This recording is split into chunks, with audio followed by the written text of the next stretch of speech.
replace Larry King, ever. But I'm willing. How did you not grow up affected and whacked out? Many child stars are whacked out. There ain't a better term for it. You're right. How did you avoid that? I think anything you start at age 3 seems very normal. I thought everybody worked. I didn't realize in the Depression that a lot of people weren't. But I just felt it was a normal kind of thing. And the thing that people won't know, when I would finish my work at the studio in the little puff sleeves and the little clean dress, I'd go home, put on the jeans and the T-shirt and climb trees and play with the neighborhood gang. And I was a tomboy. I loved to play cops and robbers and, you know, all that stuff. But how about producers and directors and all the stories we've heard about, hey, kid, well, being famous, just being famous at that? How do you handle it? One guy, when I left Fox, I went to MGM for one picture. Thank goodness, only one. And when I got there with my mother, we were separated. She went into the office of Louis B. Mayer, and I went into the office of Arthur Freed. And he was going to talk to me about a movie he wanted to put me in. I'm 12 years old, you know. And I thought he was a producer, but instead he was an exhibitor. And I'd never seen anyone naked before, except myself. So I had no clue about what was happening. And so it struck me so funny, I laughed at him. And I laughed uproariously. I had tears, you know, and he got infuriated. And he said, out, out, out, go. Did you tell your mother? Well, I went down. I was very quiet. I went down and met her in the lobby of the administration building. She came out very quietly from Louis B. Mayer's office, and we walked hand in hand silently to the car, which was unusual. We got in the car driving home. I said, Mom, you won't believe what happened to me. And I told her what happened, and she got kind of quiet, and she said, well, you don't know what happened to me. And Louis B. Mayer wasn't as bad as Freed was to me. But he tried but he came on to my mother. And so we both decided that we didn't like MGM much. It was, you know, it was better at Fox.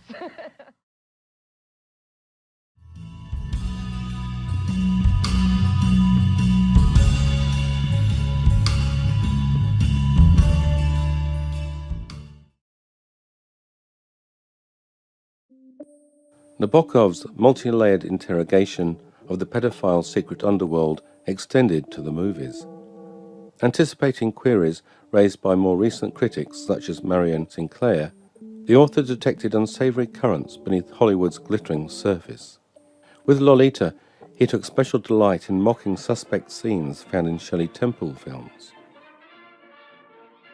The iconic child star, Shirley Temple, was born on April 23, 1928. For 4 years during the Great Depression, this talented little girl remained America's #1 box office attraction. Shirley began her long film career at age 3 when she starred in an all-child cast Baby Burlesque series, produced and directed by Jack Hayes and Charles Lamont. Lamont is widely credited with being Shirley's discoverer. During the 1930s, the Baby Burlesque short films screened regularly before the main feature. Commonly interpreted as innocent, fun-filled spoofs on leading actresses of the stage and cinema, the Baby Burlesque films are in fact replete with disturbing slapstick jokes and sly innuendos. As the leading lady, Shirley Temple frequently played a prostitute or nightclub performer. In Glad Rags to Riches, she was La Belle Diaperina, a dancer at the Lullaby Lobster Palace. Her beau, Elmer, fails to impress when he chomps down hard on an enormous pickle. In War Babies, Pipsqueak Shirley played the diaper-clad harlot Gloria. The toddler soldiers, hanging around Pete's Buttermilk Cafe, compete for her attention by presenting her with enormous lollipops. Titillating side entertainment is provided by the tap-dancing African-American boy who performs a slow striptease down to his underwear. Down on all fours, another toddler sits open-mouthed beneath an overturned baby bottle. A large sign in the background states, "Sour milk." When things go awry, Gloria comes to the rescue by pulling a rubber glove from her purse and attaching it to a keg of sweet milk. As the youngster suckles away, a man can be heard moaning rather than mooing on the accompanying soundtrack. Shirley's prostitute status is ultimately confirmed when a patron triumphantly picks his teeth with a bobby pin that held up her diaper. Shirley again played a call girl in Politics in Washington. Hired by the nipple and anti-castor oil lobby, she sets out to corrupt a new bumpkin senator. When Senator Clodbuster succumbs to her wily charms, Polly confirms her sex-for-hire status by stating, "Ah, I'm expensive." Clodbuster's fall from grace sees him go down on a giant cake, bizarrely spewing white icing behind him like a lawnmower. In the last baby burlesque film, Kid in Africa, Shirley played the cannibal civilizing Christian missionary Madame Cradlebait. Attired in hot pants and a white safari hat, the pistol-wielding madam journeys through the jungle accompanied by an obedient troop of African coolies. During a raid, she is captured and stuck in a cliché cooking pot. After seasoning her with salt, the cannibal chief asks the telephone operator to connect him to extension 342. Here we come, girl. 3, 4, 2. After Madame Cradlebait is rescued by miniature Tarzan, the action abruptly shifts to an eerie post-honeymoon scene outside the Squaldorf Hotel. An African child carrying a Weary Nipple Cafe Specials billboard tanks up at the Last Chance filling station by sucking on the end of a gas pump. The mouthfuls he swallows are conveniently monitored on the gulp meter standing nearby. In case you missed it, here's a longer close-up of the pump's nozzle. Nabokov directly linked Kid in Africa's subliminal pedophile code to Lolita via a strategy of reiterated themes and numerology. At the Enchanted Hunters Hotel, Humbert and his nymphette bunk down in room 342. Throughout the night, Humbert's sleep is disturbed by the sound of a flushing toilet, a tainted reminder of the ever-popular honeymoon trip to the Niagara Falls. After Lolita escapes with Quilty, Humbert searches 342 hotels and motels in a vain attempt to track down his elusive nymphette.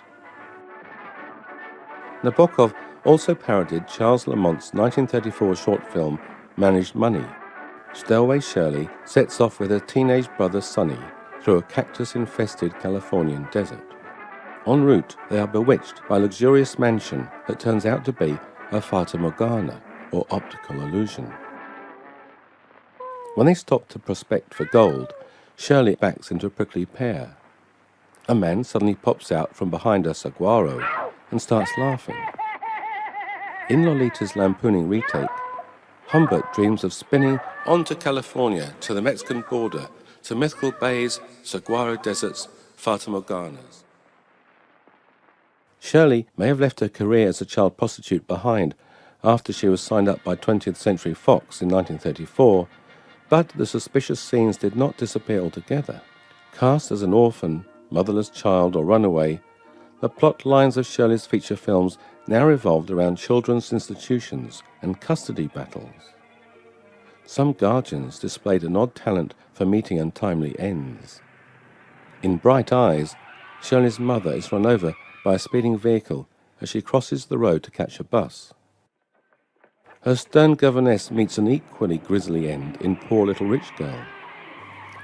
The coincidental car accident theme was ridiculed in Lolita when Charlotte Hayes is run over on the way to posting a letter that would expose Humbert's perverse interest in her daughter. In Bright Eyes, Shirley dances coquettishly down the aisle under the too appreciative gaze of her aviator pals. Brandishing huge lollipops, the all-male crew proceed to maul Shirley. They pick her up, shove a box of Cracker Jacks under one arm, and press her face into an oversized cake that leaves traces of white icing around her mouth. In a mocking reenactment, Humbert complains of catching Little Limp Low dripping a look in the direction of a friendly mechanic and bursting into a perfect love song of wisecracks as soon as he turns his back to buy a lollipop. Shirley often comforts her male co-stars in a too adult fashion. Sometimes she fiddles flirtatiously with their ties. Shades of incest creep into Poor Little Rich Girl, as Shirley lies cradled in her father's arms, stroking his face and singing. Incest seems a safer option than being stalked by a creepy child predator who tries to lure her with peppermint candy. In Rebecca's Sunnybrook Farm, Shirley loses her voice and is examined by a doctor behind a locked door without an accompanying adult. Depraved choreography is seen in Captain January, where Shirley has a close encounter with her dancing co-star, Buddy Ebsen. The gratuitous slapstick gags continued. Some of Shirley's studio portraits also present her in a distinctly inappropriate manner. Further signs of a covert pedophilic agenda are discernible in Curly Top, where millionaire benefactor Edward Morgan is utterly bewitched by his orphan ward. Crooning is also new to me. He eagerly anticipates the new thrills on offer in my wonderland. Morgan dreams of an utterly naked cherubic Shirley gilded in gold paint. Although this scene was either cut or censored, in her autobiography, Shirley recalled fearing death by toxic asphyxiation as she plunged a mythical dart into Morgan's heart.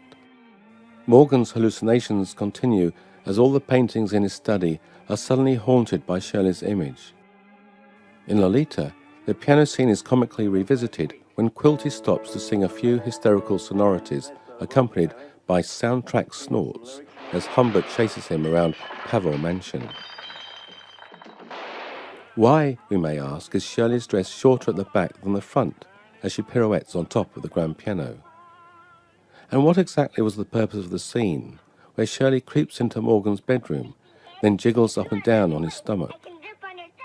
At least Denmark had the sense to ban Curly Top for unspecified corruption upon its release. Curly Top makes use of the telltale spider code.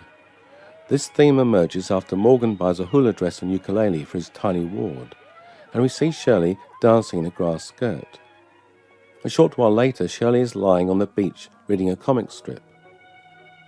The camera zooms in on a cartoon where a man yells, "There's a big spider in your skirt," to a woman in a hula dress. A voyeuristic close-up of Shirley's buttocks ensues as she rocks back and forth on a seahorse in a swimsuit that is conveniently too small for her.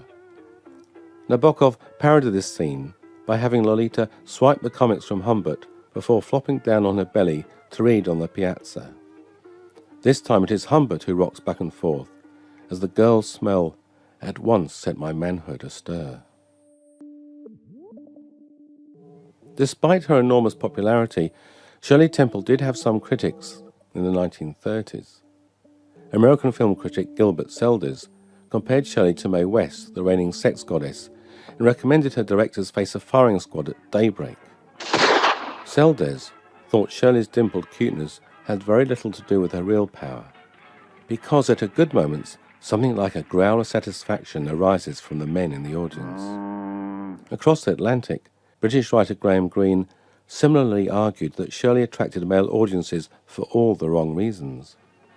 In his review of Captain January, Greene queried the director's motivations, asserting the camera was being used in a salacious manner to provoke disreputable enjoyment. In his 1937 review of Wee Willie Winkie, published by Night and Day magazine, Greene again went on the attack, insisting, "Infancy with her is a disguise. Her appeal is more secret and more adult. Her neat and well-developed rump twisted in the tap dance, her eyes had a sidelong, searching coquetry." This time, 20th Century Fox retaliated, winning substantial damages from Greene for implying it had procured Miss Temple for immoral purposes. Nearly 2 decades later, Graham Greene was an early reader and fan of Lolita. He must have appreciated the novel's little recognized critique of the Hollywood Shirley Temple industry. In his review, Greene praised Lolita as one of the best books published in 1955. His comments sparked a heated debate over morality in censorship that eventually culminated in Lolita hitting #1 on the bestsellers list in the UK and America. Shirley Temple's legacy lingers on in her movies, books, dolls, figurines, and other collectibles. Questions about the motivations of our Hollywood directors are rarely raised.